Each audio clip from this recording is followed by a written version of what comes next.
अरे ये college life है ना, और इस कॉलेज लाइफ को एंजॉय कर लेते हैं कि है ना। सब लोग बोलते हैं 6 to 10 की मैथ्स आएगी, 6 to 10 की सोशल साइंस आएगी, इतनी सारी एनसीईआरटी की किताबें हैं। आप अगर इतना अपने आप को लेवरेज दोगे, अपने आप को रिलैक्स करोगे, अपने आप को बर्बाद करने की कोशिश करोगे, ये जगह आपको इतना बर्बाद करेगी। जय हिंद दोस्तों, जय हिंद साथियों, क्या हालचाल।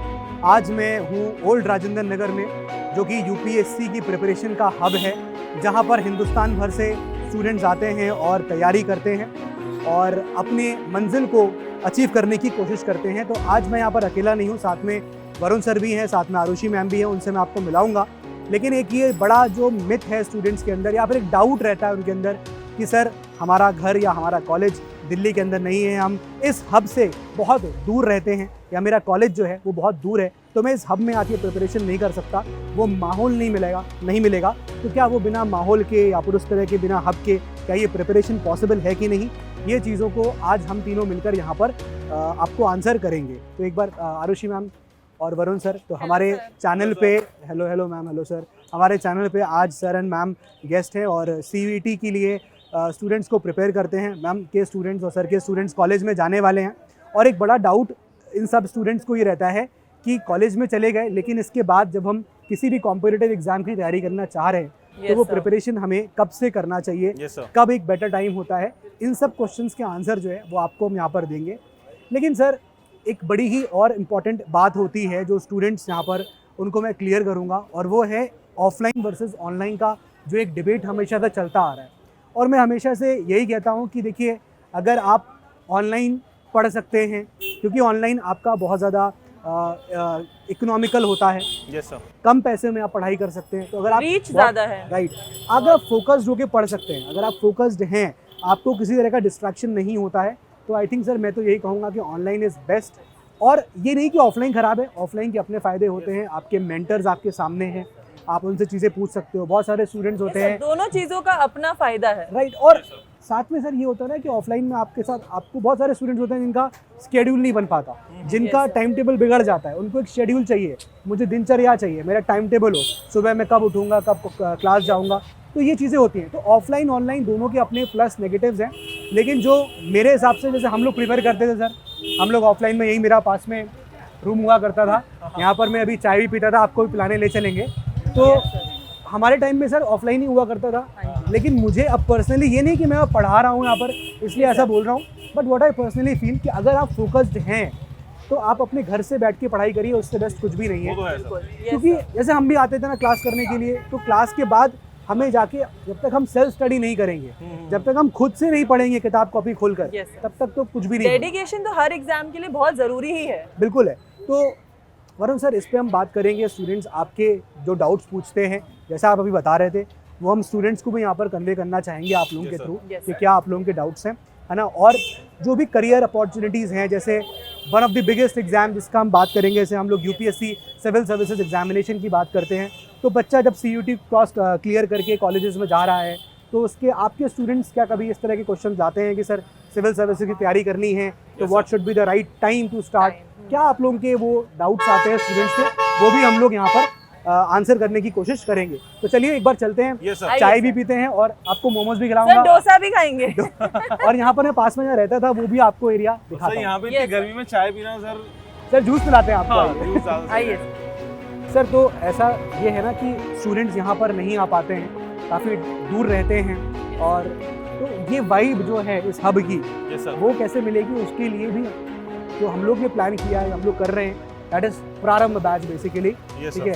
तो उस बैच के अंदर हम लोग ना वो सारी चीज़ों को डेवलप करने की कोशिश कर रहे हैं कि स्टूडेंट्स को ना वो सारी जो वाइब्स हैं जो हब की होती हैं वो सब मिलें। उसके लिए हम लोग बैचेस के अंदर, जैसे चाय की गुमटी पे जाके लोग चाय पी लेते हैं, तो वहाँ पर हम लोग इस चीज़ का डिस्कशंस हो, एक फ्रूटफुल डिस्कशंस हो, उसके लिए पीयर सेशंस होते हैं, जहाँ पर अब हिंदुस्तान के अलग अलग कोने से बच्चा ना ज्वाइन करता है, कोई आसाम का होता है, कोई साउथ का है, कोई बिहार का होगा, कोई कश्मीर का होगा। तो ये बच्चे जब एक साथ आते हैं ना पीयर सेशंस ऑनलाइन, तो आप सोचिए कितना डाइवर्स तरह की बातें होती होंगी। बिल्कुल सही बात है। तो कितना इंपॉर्टेंट एस्पेक्ट है ना कि मतलब कोई तमिलनाडु से है और वो पीयर लर्निंग सेशन में ज्वाइन किया हुआ है, कोई कश्मीर का है, लोग अपनी अपनी प्रॉब्लम शेयर करते हैं, डाइवर्स, क्योंकि एग्जाम भी बहुत डाइवर्स है, डाइवर्सिटी का बहुत फर्क पड़ता है, राइट, और डाइवर्स नॉलेज, डाइवर्स बातें होती हैं, तो वो चीज़ आपको हम प्रारंभ बैच के अंदर जरूर लाते हैं। तो पीयर सेशंस होते हैं, वो बहुत इंपॉर्टेंट होते हैं। इसके अलावा जैसे सर ये होता है ना कि हम इस हब में नहीं आ सकते, इस हब में हमें वो मेंटर्स की रिक्वायरमेंट होती है। तो वो मेंटरशिप जो हमारे पास हम दे रहे हैं सर, वो बहुत लाजवाब है। मतलब आप फॉर्म फिल करिए, you will get a call from a mentor, और मेंटर्स का रोल बहुत इंपॉर्टेंट होता है। मैं आपको बताऊंगा अभी आगे। ये बहुत लॉन्ग जर्नी है मेरे हिसाब से, Yes. क्योंकि इतने सारे सब्जेक्ट्स स्टूडेंट को पढ़ने होते हैं। हर एक चीज ऑप्शनल कौन सा चूज कर रहे हैं, नहीं करना है, बहुत ज्यादा डिफिकल्ट डिसीजंस भी होते हैं इसके अंदर। सर सबसे ज्यादा इंपॉर्टेंट डाउट ना बच्चों का ये आता है, जैसे कि अभी सीयूटी का एग्जामिनेशन हो गया है, अब बच्चों को ये है कि मैं फर्स्ट ईयर में या फिर मैं एडमिशन लेने वाला हूँ या सेकंड ईयर में मैं आ गया हूँ अपने ग्रेजुएशन के, तो what is the right time to start preparation for UPSC? देखिए सर, मतलब स्टूडेंट्स जब आपके सीयूटी में जाते हैं, एग्जाम देके पहुंचते हैं, तो एक बड़ी चीज़ तो यही रहती है ना कि अब आगे क्या। सीयूटी हमने पहुंच गए, हम बीएससी कर रहे हैं, बीए कर रहे हैं, अब मुझे आगे क्या करना है। तो ऑब्वियसली उनमें से एक एग्जामिनेशन, और सबसे हिंदुस्तान का prestigious exam UPSC civil services examination, जिसको हम आईएएस का एग्जाम बोलते हैं।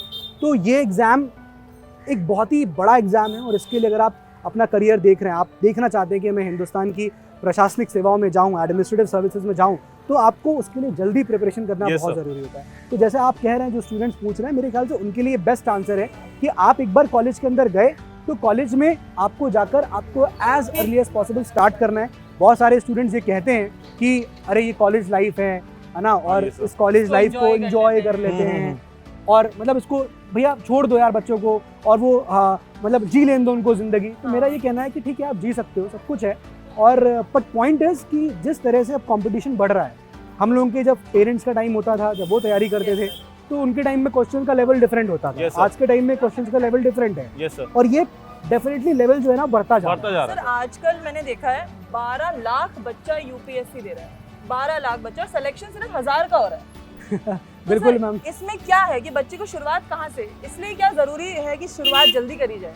बिल्कुल मैम, जैसा आपने बोला, ये एक ऐसा पॉइंट है कि यूपीएससी में सक्सेस होने का जो रेट है वो थोड़ा सा कम यहाँ पर कम होता है। बट ऑब्वियसली जब आप एक डायमंड की तैयारी कर रहे हो, जब आप डायमंड को खोज रहे हो, तो वो डायमंड का ऑब्वियसली प्राइस बहुत ज़्यादा होता है। यूपीएससी हर कोई क्लियर नहीं कर पाता। यूपीएससी के लिए मतलब अगर आप अपने सर पे नीली बत्ती मांग रहे हो, आप अपने आप चाहते हो कि अगर आप, तो आपको कुछ अलग करना पड़ेगा। And UPSC will ask you, UPSC आपसे पूछता है कि भाई मैं आपको सिलेक्ट क्यों करूँ, उसमें ऐसी क्या खास बात नहीं है जो आपके अंदर है, मैं आपको क्यों करूँ।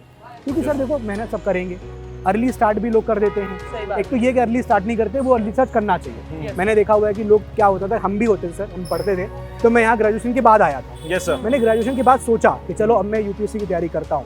फिर वो होते होते ग्रेजुएशन होते होते 3 साल निकल जाता है, मतलब 3 साल ग्रेजुएशन हो गया, मैं आया तो मैं पीजी की तरफ बढ़ने लगा।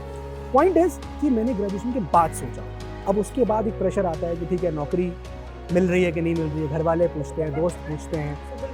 सर हमारे टाइम में ये होता था, हम लोग क्या है, सब लोग नीट की तैयारी करते थे बच्चे, तो नीट में नहीं होता था तो निराशा से कोई बीएससी ले लिया, कोई बीकॉम ले लिया, पर पूरे 3 साल ऐसे ही निकल जाते थे, कभी कोई सोचता ही नहीं था उसके अलावा। और मैम ये तो आप जैसे बताया मैंने आपको, आप जो बोल रहे हो, मतलब हम लोग जब मैंने ग्रेजुएशन के बाद प्लान किया कि that I will prepare for UPSC, मैं हम अपने पेरेंट्स के टाइम की बात करें तो उस वक्त तो हमारे पेरेंट्स पीजी कर लेते थे, फिर सोचते थे कि चलो कुछ करते हैं, फिर लोग एग्जाम की तैयारी करते थे, रेलवेज की, एसएससी की, बैंकिंग की, है ना। और फिर वो ऐसा टाइम पीरियड आ जाता था जब आपके पास अब इतने मौके नहीं बचे हैं। अब आपको नौकरी भी करनी है, अब आप प्रेशर में आ रहे हो, आप 27 साल 28 साल के हो रहे हो, अब आप प्रेशर फील करते हो कि यार मेरे अटेम्प्ट भी कम है, और दूसरी बात करियर भी बनाना है, और नहीं हुआ तो मैं वर्कफोर्स से बाहर होने लग जाऊंगा, मेरी एज ना हो जाए। इसी के ऊपर एक बहुत बड़ा क्वेश्चन आ रहा है स्टूडेंट्स का ना, एक बहुत बड़ा डाउट रहता है कि अगर मैंने यूपीएससी की तैयारी करी, फुल फ्लेजरली मैंने तैयारी करी, 2-3 साल पढ़ाई करी, इफ नॉट अगर यूपीएससी, तो उसके साथ ओवरऑल डेवलपमेंट किस तरीके से होता है, यूपीएससी कैसे करती है डेवलपमेंट स्टूडेंट का? सर देखिए, इतना ज़्यादा डाइवर्स एरियाज में आपकी पढ़ाई कराई जाती है ना, इतना डाइवर्स नॉलेज आपको गेन होता है इस एग्जामिनेशन की प्रिपरेशन में। एक बहुत ही बड़ा एग्जाम, जैसे मैंने आपको बोला, आपका सिलेक्शन होता है, तो आप उस सिलेक्शन के लिए इतने सारे सब्जेक्ट्स पढ़ रहे होते हो।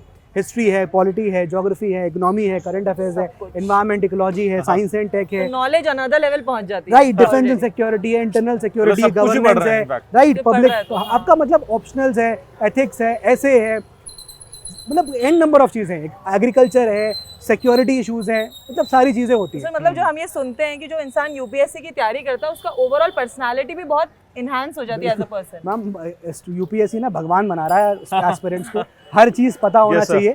वो next Yes, sir. Google type का पर्सन बन जाता है, इतनी नॉलेज उसको हो जाती है। बिल्कुल। तो एक ओवरऑल डेवलपमेंट जो पर्सनालिटी का होता है ना, जब आप निकल के आओगे इस प्रिपरेशन से, आप बहुत ही डिफरेंट पर्सनालिटी पर्सन बन जाओगे। और एक बात की गारंटी है इस एग्जाम की प्रिपरेशन के बाद, मतलब कभी नहीं होता है, विच इज़ अ केस जो होता है मैक्सिमम स्टूडेंट्स के साथ, आप इतना ज़्यादा पढ़ लिख चुके होगे ना कि आप भीख तो नहीं मांगोगे। ये तो है आप सर। ये तो है सर। इतनी प्रिपरेशन कर चुके हो, इतनी पढ़ाई कर चुके हो, आप कहीं ना कहीं फिट हो जाओगे, कहीं ना कहीं आपका सिलेक्शन हो जाएगा। नहीं हुआ तो you will do something better in life. Sir अधिकतर बच्चों के मन में यही डाउट होता है कि यार हम यूपीएससी के लिए इतने साल लगा रहे हैं, व्हाट इफ नहीं हुआ तो हाँ। तो वो इतने इंटेलिजेंट हो ही जाते हैं कि वो कोई ना कोई एग्जाम क्रैक करेंगे ही, बिल्कुल या कहीं ना करेंगे। कहीं जगह बनाएंगे अपनी। बिल्कुल करेंगे। और जैसे मैम आपको बताता हूँ, प्रारंभ जो बैच हमारा है, जैसे एग्जाम्पल के लिए मैं ले रहा हूँ, वहाँ पर हम यही कोशिश कर रहे हैं कि जैसे आपने बोला नहीं हुआ तो हम उसको इंडस्ट्री के लिए भी रेडी कर रहे हैं, हम उसका स्किल डेवलपमेंट भी यहाँ पर कर रहे हैं कि बच्चा जैसे 5 दिन उसको पढ़ा रहे हैं मंडे टू फ्राइडे, फिर सैटरडे को उसकी क्लास जो होती है ना वो स्किल डेवलपमेंट की होती तो है। स्किल्स में आप लोग क्या करा रहे हैं?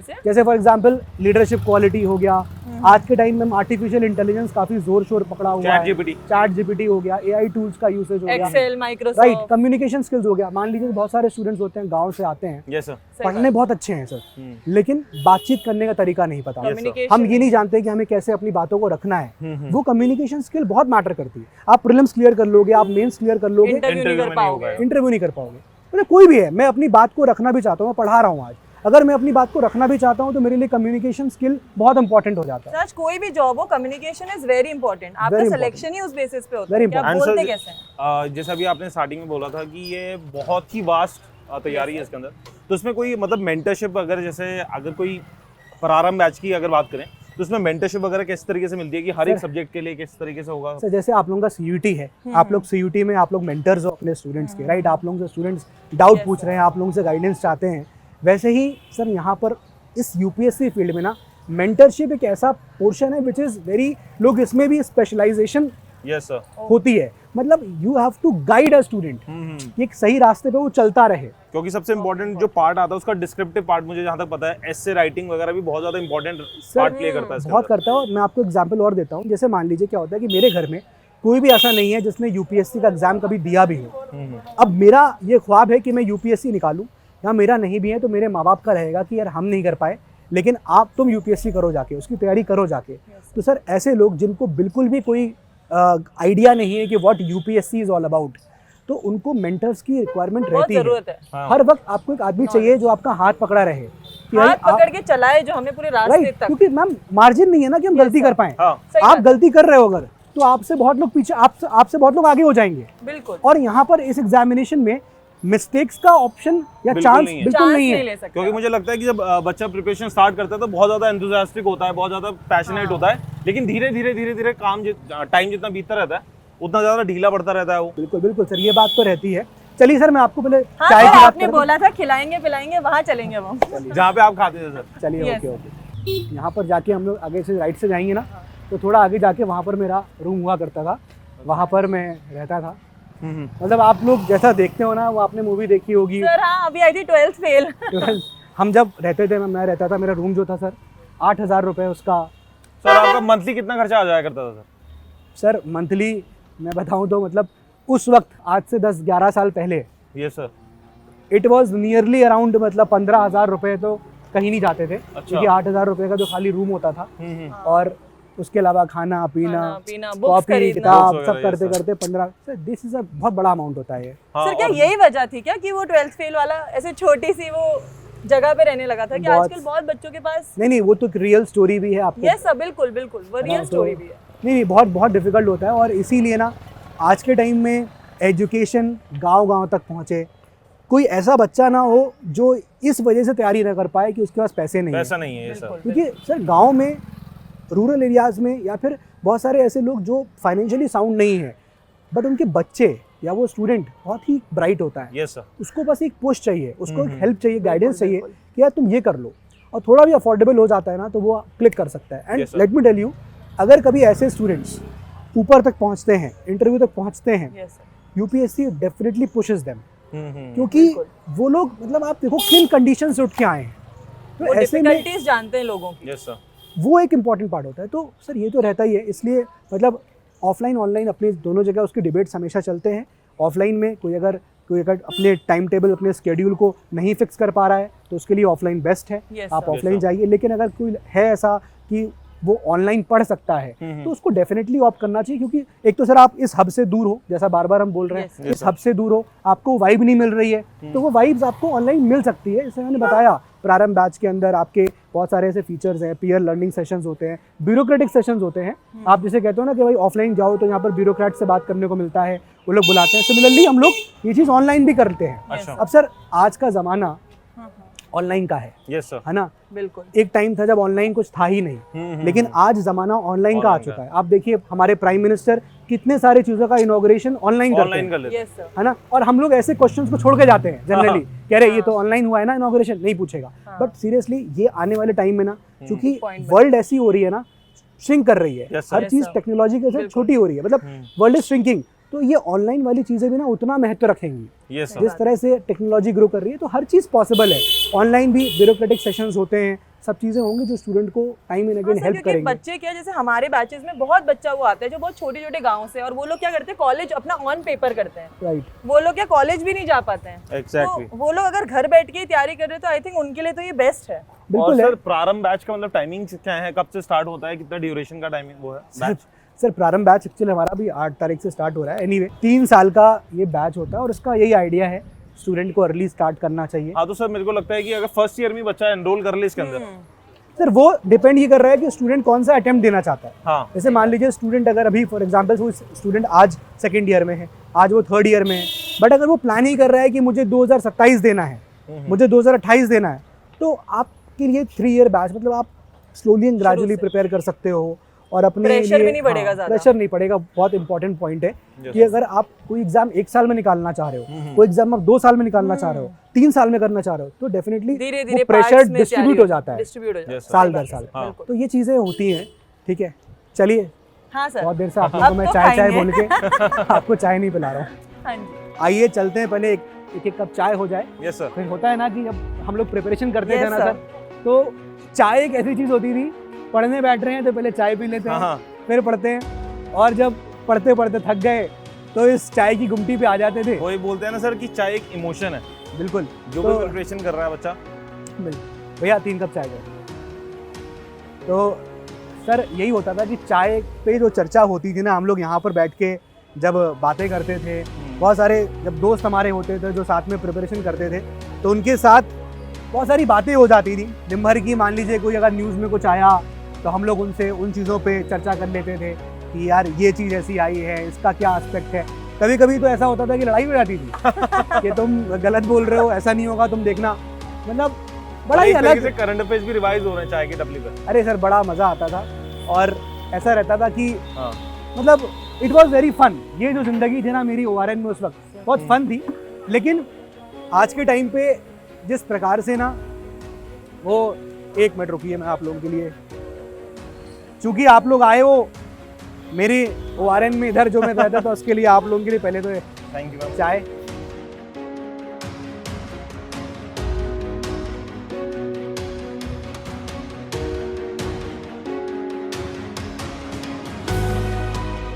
किताब रखी है अपनी, शायद आइए पहले देखते हैं।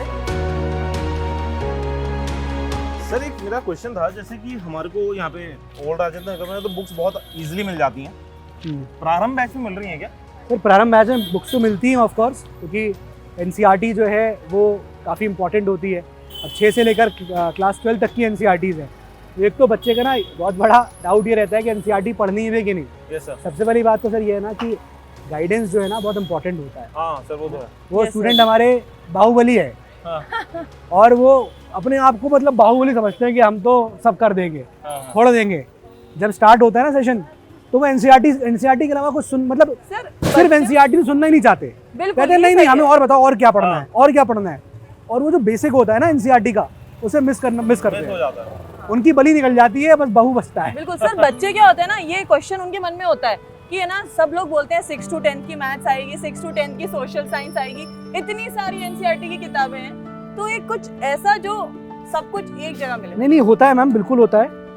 जैसा मैंने आपको बताया कि हमारे NCERT जो बुक्स होती है ना, Yes. तो NCERT बुक्स का हम तो क्या करते हैं, क्रक्स कर देते हैं। अच्छा जैसे क्लास 6 से लेकर 12 तक में जितनी भी हिस्ट्री की NCERT है, उसका एक बना दिया। तो मतलब उस बच्चे को पूरा बंडल नहीं पढ़ना एनसीईआरटी का। मतलब सर क्या होता है ना, जैसे यूपीएससी में ना टॉपिक्स का या फिर आपके नोट्स का जो आपको कॉन्साइज करना जरूरी है। Yes Yes, sir. sir. पहला आपका नोट्स रहेगा तो आपको चीजें रिलेट करना या फिर याद रखना बहुत डिफिकल्ट हो जाती है और रिवीजन के समय प्रॉब्लम बहुत प्रॉब्लम होती है। इसलिए हम क्या करते हैं सर, हमने 11 एनसीईआरटीज का एक बुक्स का वो है, 11 एनसीईआरटीज है जितनी भी जैसे फॉर एग्जांपल हिस्ट्री है, क्लास 6 में एंशिएंट हिस्ट्री है तो फिर क्लास 11th में एंशिएंट हिस्ट्री है, क्लास 7th में मेडिवल हिस्ट्री की एनसीईआरटी है तो क्लास 11th में मेडिवल हिस्ट्री पे चल रहा है, अच्छा। फिर क्लास 8 में मॉडर्न हिस्ट्री है तो क्लास 12th में मॉडर्न हिस्ट्री है। Okay. अब ये अलग अलग जगह है तो अगर हम इसको मर्ज कर लेंगे, मतलब क्लास 6 का और क्लास 11 की एनसीईआरटी मिला के बना लिया एक, तो अब स्टूडेंट को अलग अलग भागना नहीं, कितना इजी हो जाती है वो चीज कि नहीं सब है। एक जगह, इजी हो जाती है। वरना और प्लस एनसीईआरटी खरीदते रहो, इसकी लो Right. उसकी लो। और ये जो क्वेश्चन आता है ना कि क्लास 6 की पढ़नी है कि नहीं, क्लास 12 की मतलब क्लास 9 पढ़नी है कि नहीं, हाँ। तो ये सब डाउट भी खत्म हो जाते हैं। आपको वो एनसीईआरटी फॉलो करनी और है। सबसे अच्छी चीज मुझे इसमें ये लग रही है सर, जैसे रिवीजन के समय पे बिल्कुल बहुत इजी हो जाएगा बच्चे के लिए मेन भी। पॉइंट है। बिल्कुल इजी हो जाएगा। रिवीजन जितनी बार करेगा बच्चा उतना ज्यादा स्कोप बढ़ जाता है उसका एग्जाम क्रैक करने के लिए। बिल्कुल सर, ये तो ऑब्वियस सी बात है कि जितना आप अपने नोट्स को कंसाइज करोगे उतना आपके लिए एट द एंड रिवाइज करना बहुत आसान हो जाता है। और एनसीईआरटी को कंसाइज करने का काम पीडब्ल्यू ने ऑलरेडी कर दिया है। हाँ सर, वो तो बिल्कुल है। 11th 12th में हम पढ़ाते हैं जब, तो बच्चा जो होता है ना उसी 2 बुक में रोने लग जाता है कि मैम ये 2 बुक में कौन सी पढ़ें, कैसे पढ़ें। हाँ। तो सर इतने सारे में जब ऑप्शन है तो उसमें एक बुक मिल जाए तो बिल्कुल है मैम, तो ये मटेरियल तो आपको मिलता ही है। इम्पोर्टेंटली वही चीज़ है कि कंसाइज होके मिल जाता है कंसाइज। ना। और एनसीईआरटी पढ़ना, मतलब बता देता हूँ आप लोगों को यार, एनसीईआरटी पढ़ना बहुत ज़रूरी है। कुछ लोग कहते हैं कि भाई एनसीईआरटी, आपके सीनियर्स खास तौर पे बोलेंगे, है ना। यहाँ पर हम लोग रहते थे मैम, तो होता क्या था सर कि जब हम लोग यहाँ पर आते थे तो कभी जूस की दुकान पे खड़े हैं, आगे एक जूस की दुकान है वहाँ पर, अच्छा अच्छा। मैंगो शेक बड़ा अच्छा पिलाता है वो, बहुत अच्छा देता है। तो वहाँ पर जाते थे तो कभी हम अपने सीनियर्स को सुनते थे, तो सीनियर्स यही कहते, कभी होता सुन लिया क्या रे 6 to 10 एनसीईआरटी बेकार, कोई ज़रूरत नहीं पढ़ने की। अच्छा। बहुत सारे इस तरह की बातें भी हाँ, होती थी।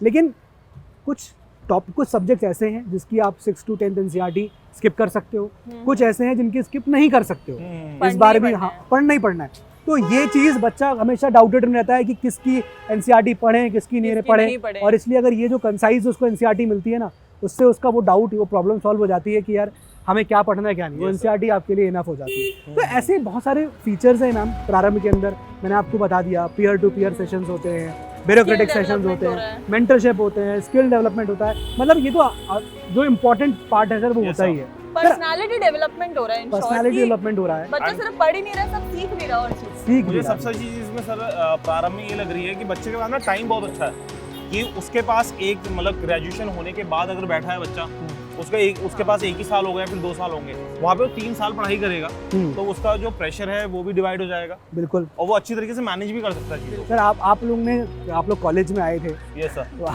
आप लोग ने कब सोचा था कि मैं, यही गलती हमारे साथ भी हुई थी कि जब ग्रेजुएशन कंप्लीट हो गया तब सोचा अब क्या करना है।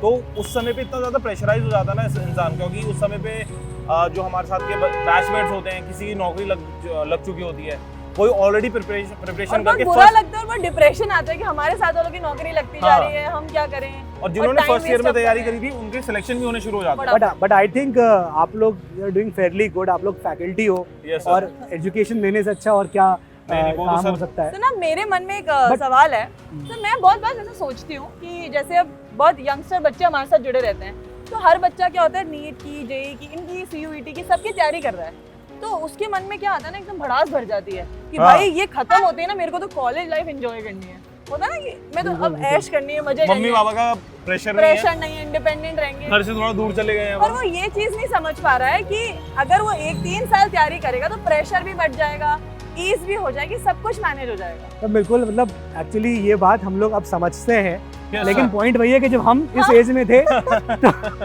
हम भी नहीं समझ हम रहे भी थे। नहीं बट समझ वही पा है रहे थे। कि हम सर इस बैच को, आपको क्या लग रहा है प्रारंभ बैच एक्चुअली क्या कहना चाहता है, why we are saying start early?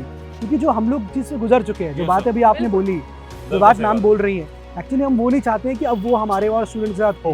बहुत लोगों को ये लग रहा है कि हम लोग ना इतना अर्ली क्यों स्टार्ट करने को बोल रहे हैं, लेकिन द हाँ। ट्रूथ इज कि सर लोग स्टार्ट कर रहे हैं, हैं आपको बता देंगे नहीं कि हम कर रहे हैं, Exactly. But they have started reading NCERTs. आजकल सर हर बच्चे के घर में ना किताबें रखी होती है, चुप चुप के पढ़ाई करने वाला सिस्टम हो गया आजकल। हो गया, बिल्कुल हो चुका इनफैक्ट है। मैं इस चीज में बोलना चाहूंगा सर, जो हमारा टाइम था ना उस समय पे ना इतना ज्यादा कंटेंट अवेलेबल भी नहीं था, हाँ। बच्चों को अवेयरनेस भी कम थी ग्रेजुएशन के बाद पता चलता था, लेकिन इस समय पे बच्चे ऑलरेडी बहुत ज़्यादा स्मार्ट हो चुके हैं।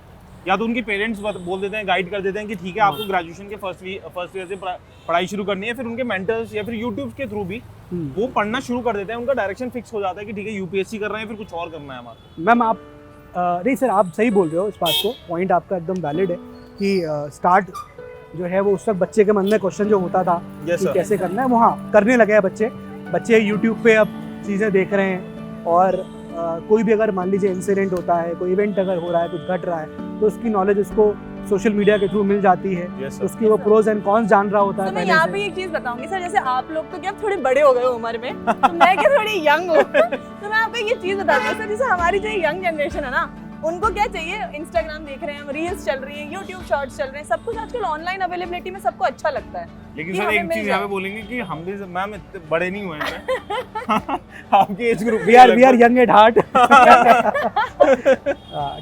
तो काम होता है, ये सब चीज़ें हैं। ये जो हम यहाँ पर है, इतना वाइब स्टूडेंट्स को यहाँ पर दिख रहा होगा, ये सब चीज़ें वाइब ना अपनी जगह हैं, लगता है। मैं आपको सच्चाई बताऊँ मैम, सर मैं भी यहाँ पर आया था, मैं रह रहा था ओल्ड राजेंद्र नगर की इन गलियों में, आगे उधर रहता था मैं। बट जब मैंने एक्चुअली ना जब एग्ज़ाम देने में जाना शुरू किया, मैं एग्ज़ाम के ईयर में आया कि मुझे इस साल एग्ज़ाम देना है, तो मैंने इस जगह को ना छोड़ दिया था और मैं जाके फिर शादीपुर पटेल नगर के एरिया में रह रहा था। क्योंकि आप देखोगे मैक्सिमम जो स्टूडेंट है ना यहाँ आते हैं, ये वाइब उनको अच्छी लगती है, अट्रैक्ट करते हैं। वो क्योंकि डिस्ट्रैक्ट भी जल्दी हो जाता है। ऑब्वियसली, मतलब मैं आपको बताऊं सच में ना, ये जगह ऐसी है जहाँ पर आप अगर इतना अपने आप को लेवरेज दोगे, अपने आप को रिलैक्स करोगे, अपने आप को बर्बाद करने की कोशिश करोगे, ये जगह आपको इतना बर्बाद करेगी। Yes, तो sir. आपके पास ना वो उस उम्र में वो कंट्रोल भी नहीं है। Yes sir. तो वो चीज़ आना, वो मैच्योरिटी चीज़ होना बहुत इंपॉर्टेंट है ना। और sir. बहुत कम स्टूडेंट में रह पाती है। और जब तक वो यहाँ से कोचिंग खत्म करके निकलते हैं लोग, तब तक लगता है कि यार अब तो कोचिंग भी गई और टाइम भी पूरा हो चुका है। बहुत ज्यादा टाइम वेस्ट हो जाता है। राइट। तो मैं ये नहीं कह रहा हूँ कि हाँ ऐसा सबके साथ होता है, ऑब्वियसली ये आपकी मैच्योरिटी है कि आप इसे आपका समझते हो, dedication है ना। और ये चीज़ तो घर बैठे भी हो जाती है, Yes. घर बैठे भी आप डिस्ट्रैक्ट हो सकते हो। बट अगर आप फोकस्ड हो, आपके पास ये है कि इट इज नाउ और नेवर, आपको ये लग रहा है कि नहीं मुझे यही करना है, अगर ये नहीं तो कुछ नहीं। Yes, sir. आपके पास है कि बिल्कुल। मुझे आज स्टार्ट करना है, it has to be day one Somewhere. और it has to be one day. Yes, वो आप कब करना चाह रहे हो ये आपके ऊपर है। हाँ। और आप अगर उसको नहीं यूटिलाइज कर रहे हो आज के टाइम को, आप अगर उस चीज़ को नहीं देख रहे हो कि नहीं यार मुझे ना आज से ही करना है, मुझे ये चीज़ ना जो मुझे पहले अचीव करनी है, मुझे ज़्यादा जल्दी एनसीईआरटी ख़त्म करनी है, सो दैट मैं अपने और जल्दी स्टैंडर्ड बुक्स की तरफ आ पाऊँ, तो Yes, आप sir. इस एग्ज़ाम को क्लियर करने के बहुत ज़्यादा नज़दीक हो पाओगे। तो आई थिंक सर ये प्रेशर डिस्ट्रीब्यूट करने का जो पूरा का पूरा काम है प्रारंभ बैच ने कर ही रखा है। हाँ, मतलब आप समझ रहे हो सर कि हम किस चीज़ के अराउंड बात हाँ। करते जा रहे हैं। हाँ, हाँ, हाँ। हमारा डिस्कशन ऑल अराउंड इस चीज़ पे आके ड्रॉप हो रहा है कि प्रेशर इतना फाइनेंशियल हो, चाहे वो आपका मेंटल हो, कैसा भी प्रेशर हो, जैसे सोसाइटी का प्रेशर सोसाइटी प्रेशर हो, any sort of college pressure के बाद थोड़ा ज्यादा हो जाता है जो। बिल्कुल हो जाता है। तो उन सबको हैंडल करने के लिए ज़रूरी है कि सर हम करें। और क्लासेस जैसे हम लोग कर रहे हैं सर, प्रारंभ के अंदर ज़्यादा क्लासेस नहीं, 2 क्लासेस होती है पर डे। आप बस आओ, क्लासेस को फॉलो कर लो, that is more than enough. कि आपका बस एक टेम्पो, आप पढ़ने के जोन में होना चाहिए। Yes sir. आप 24 आवर्स तो वैसे भी नहीं पढ़ सकते, हाँ। आप 12 घंटे भी पढ़ना बहुत मुश्किल होता है। Yes sir. जैसे कोई अगर 2025 का एग्जाम दे रहा होगा तो वो 10-12 घंटे पढ़ रहा होगा, लेकिन कोई 27 का अटेम्प्ट देना चाह रहा है, 28 का देना चाह रहा है, तो उसके लिए अभी 12 घंटे देने की जरूरत नहीं है। आपको पढ़ने के एनवायरनमेंट में रहना जरूरी है, बहुत जरूरी। क्योंकि आपको हर वक्त जरूरी है कि आप पढ़ाई के एनवायरनमेंट में रहो, आपको चीज़ें समझ में आने लग जाएं, अंडरस्टैंडिंग ज़रूरी है ये चीज़। अब जैसे फॉर एग्जांपल मैं स्टूडेंट्स को बोलूँ, फॉर एग्जांपल सर आपसे भी मैं आपको अगर समझाऊं, जैसे अभी किसानों का आंदोलन हुआ था, यस सर। अब स्टूडेंट्स को ये समझना पड़ेगा कि उनके लिए तो क्या देखा उन्होंने कि ये किसानों का आंदोलन था, लेकिन आपको क्या समझ में आ रहा है कि ये एक पॉलिटिकल एस्पेक्ट भी है क्योंकि आंदोलन हुआ, ये एक इकोनॉमिक एस्पेक्ट भी है क्योंकि ये इकोनॉमी से रिलेटेड था, यस सर। एमएसपी लोग किसान मांग रहे थे, बिल्कुल। और ये एक आपका ज्योग्राफिकल एस्पेक्ट भी है क्योंकि खेती से डिपेंडेंट है। बिल्कुल बात सही है। तो आप देख रहे हो ये कैसे तीनों सब्जेक्ट्स का इंटरडिसिप्लिनरी अप्रोच जो यहाँ पर Yes, रखनी है, वो समझना है आपको। और वो समझने के लिए, वो अंडरस्टैंडिंग के लिए, वो मैच्योरिटी आपको बनानी पड़ेगी। और टाइम टेकन ये प्रोसेस लग रहा है सर मुझे। आप जिला चलाओगे यार, आपको जिला चलाना है, Yes, sir. तो आप ऐसा नहीं हो सकता कि आप जिला चलाओ तो बस ऐसे हवा में नहीं चलेगा, वो आपको अपने अंदर डेवलप करना पड़ेगा। Yes, आपको इतना अपने आप को ग्रो करना पड़ेगा और उसके लिए ये एग्जाम आपसे डिमांड करेगा, आप उसमें इन्वेस्ट करो अपने आप को। Yes, वो sir. रिक्वायरमेंट है। अब ऐसे नहीं होगा कि हाँ चलो ठीक है, ये एग्जाम एकेडमिक नहीं है कि आज हमने पढ़ना शुरू किया और खेल मतलब हम क्रॉस कर लिए। It is not a sprint race, it is a marathon race. Yes, sir. आपको बहुत ही लंबा आपको दौड़ना है। सर बहुत अच्छा पॉइंट है। मैराथन में जैसे ना धीरे धीरे धीरे स्मॉल पूरी स्ट्रैटेजी के साथ पूरे मैराथन अपनी देखनी बिल्कुल है। सर। सर आप लोगों के जो स्टूडेंट्स हैं, सीयूटी वाले बच्चे हैं, Yes, sir. आप लोग के और जो आप कैटेगरीज के अंदर आप जाके स्टूडेंट्स को पढ़ा रहे हैं, तो उनके क्या कंसर्न्स होते हैं? मतलब जैसे सीयूटी से बच्चा चला गया Yes, कॉलेजेस के अंदर, क्या क्वेश्चंस क्या क्वेरीज सब करते मेन हैं? वही स्टूडेंट को है। देखो सीयूटी के थ्रू बच्चा डीयू के हिंदू में बैठा है ना, हंसराज में बैठा है, उसको तब भी लगता है कि आफ्टर डीयू क्या होगा। तो यूपीएससी में अब वो दिल्ली में बैठा हुआ है। अब उसके बाद डिस्ट्रैक्शन की बहुत सारी चीज़ें हैं कि अच्छा ठीक है मैं यूपीएससी कर लेता हूँ, मैं बैंकिंग कर लेता हूँ, एसएससी कर लेता हूँ, बहुत चीज़ें हैं, लेकिन बच्चा डिसाइड नहीं कर पा रहा। पहली चीज़। दूसरी चीज़ कि मुझे फर्स्ट ईयर से करना है, सेकंड ईयर से करना है। फिर जैसा आपने बताया कि आपके सीनियर्स बोलते थे कि एनसीईआरटी पढ़ने की जरूरत नहीं है, उनके सीनियर्स बोलते हैं कि ठीक है ना, थर्ड ईयर के बाद आराम से कर लेना। तो सही डायरेक्शन क्या है, समय कब बिल्कुल। है? मतलब सर एनसीईआरटीज़ का तो ऐसा होता है कि उसके बिना तो कुछ हो ही नहीं सकता। और ऐसा नहीं है कि मेरे सीनियर, इट इज़ लाइक कभी हम दुकान पे खड़े हो गए, हाँ। जूस पी रहे हैं, मोमोज खा रहे हैं, तो वहाँ पर दो लोगों को बात Normal करते लोग भी बोलते दो लोग बात करते सब हुए लोग सुन लेते बोलते हैं रहते हैं। कि अरे एनसीईआरटी कुछ नहीं। वो सारी चीज़ें जो आप एनसीईआरटी में पढ़ोगे वो आपको स्पेक्ट्रम में मिल जाएगा, वो सारी चीज़ें आपको मिल जाएगी। लेकिन this is not the right approach, क्योंकि यूपीएससी की प्रिपरेशन फेजेस में होती है। आपको पहले फाउंडेशन अपना बिल्ड करना है, एनसीईआरटीज आर इम्पोर्टेंट। तब आप जब स्टैंडर्ड किताबों पे जाओगे तब चीज़ें अलग हो जाती हैं। तो डेफिनेटली, और हम जैसे मैं जब ग्रेजुएशन अपना मेरा हो गया तो इसके बाद फिर मैंने लॉ करने लगा था, मेरा डीयू से लॉ हुआ था, तो मैं लॉ कर रहा था, फिर लॉ के साथ साथ मैं पढ़ाई कर रहा था। तो उस वक्त मतलब जब मैं थर्ड ईयर में आया था अपने ग्रेजुएशन के, तब एक चीज़ ना दिमाग में आने लगी थी, पापा भी पूछने लगे थे कि after graduation third year complete हो रहा है, आप क्या करोगे? सबसे ज्यादा इशू अभी आप भी क्या करोगे? सबसे ज्यादा ही है। किसी का पीजी में एडमिशन हो गया, तो कोई अपना सिलेक्शन के लिए एग्जाम के लिए कोचिंग करने लग गया, लेकिन ये सब चीज़ें बहुत बाद में होती बाद थी। की बात है। तो वो चीज़ नहीं करनी है। स्टूडेंट से यही चीज़ बस बार बार हम एम्फसाइज करना चाहते हैं। एक आध कमेंट ना सर आएगा हाँ, कि अरे भैया इनको जी लेने दो, बस मेरा ये कहना है कि ठीक है आप जियो, हम आपको कुछ मजबूत थोड़ी कर रहे हैं, जीने के लिए तो बता रहे हैं अर्ली स्टार्ट करो। राइट, मतलब आज भाग लो जितना भागना है, हाँ। क्योंकि ताकि आपको कल ना भागना पड़े। दिक्कत बाद में आज जैसा आपने अभी बोला है कि अभी आप जैसे प्रारंभ बैच के अंदर आपकी क्लासेस 1 या 2 क्लासेस लग रही हैं दिन की, मतलब ये नहीं है कि 10-10 घंटे पढ़ाई जा रहे हैं बच्चों को, राइट, कि आराम से एक वो वाला जोन में भी आ जाएंगे पढ़ाई में, बिल्कुल। और उनका और सिलेबस सर भी कंप्लीट होता सबसे रहेगा। बड़ी बात ये भी है, अगर आप टॉपर्स को देखिए, बहुत सारे टॉपर्स हैं आज की डेट में जो निकल रहे हैं, जो अपने पहले अटेम्प्ट दूसरे अटेम्प्ट में क्लिक कर रहे हैं। Yes sir. तो कभी आप उनसे पूछो ना, वो बताएंगे कि उन्होंने कब एक्चुअली शुरू किया था। उनसे पूछोगे ना, वो बताएंगे कि उन्होंने एनसीईआरटी पहली बार पढ़ना कब स्टार्ट कर दी गई थी। Yes sir. वो आपको रियलिटी में कोई नहीं बताता है। उस टॉपर से पूछो, इस AIR 1 से पूछो, AIR 2 से पूछो, वो कहेगा कि मैंने ना जब प्रिपरेशन स्टार्ट करी थी, तो प्रिपरेशन मैंने जब शुरू करी थी, तो वो प्रिपरेशन एक्चुअली वो कहेगा मैंने सर M लक्ष्मीकांत या फिर मैंने स्पेक्ट्रम अभी 2 साल पहले पढ़ना शुरू करी, 1 साल पहले पढ़ना शुरू करी। लेकिन एक्चुअली आप देखोगे ना, उसकी एनसीईआरटी पहले पढ़ना शुरू कर दी होगी, उसने कॉलेजेस के अंदर अपनी तैयारी शुरू कर दी होगी। तो इस तरह से चीज़ें जो है रहती हैं, बट लोग बताते कम है। तो कोई ऐसा कोई फोर्स नहीं कर रहा है कि अभी शुरू कर दो, लेकिन हाँ आपको एक दिन करना है। आज का इतना सिनेरियो ऐसा हो चुका है, जितना जल्दी करोगे उतना अच्छा। Yes sir. चले सर, फाइनली मतलब एक ORN का हो गया, पूरा का पूरा टूर भी हो गया हमारा। तो इनको सर इन्हें छोड़- तो फ्री कर देते हैं। ठीक है भाई, तो मुलाकात करते हैं फिर, है ना। और उम्मीद है पसंद आया होगा, जितना एक्सपीरियंस यस सर। हम लोग ने एक्सप्लोर कराया, Yes, अपना sir. एक्सपीरियंस शेयर किया। बहुत अच्छा एक्सपीरियंस था। और बहुत नई नई चीजें पता चली हमारे। यस तो ठीक है सर फिर। मिलते हैं फिर सीयूटी वाला पे। अरे प्रारंभ प्रारंभ हाँ, प्रारंभ में सर। प्रारंभ वेरी स्मार्ट सर। चलो okay bye. Okay bye bye.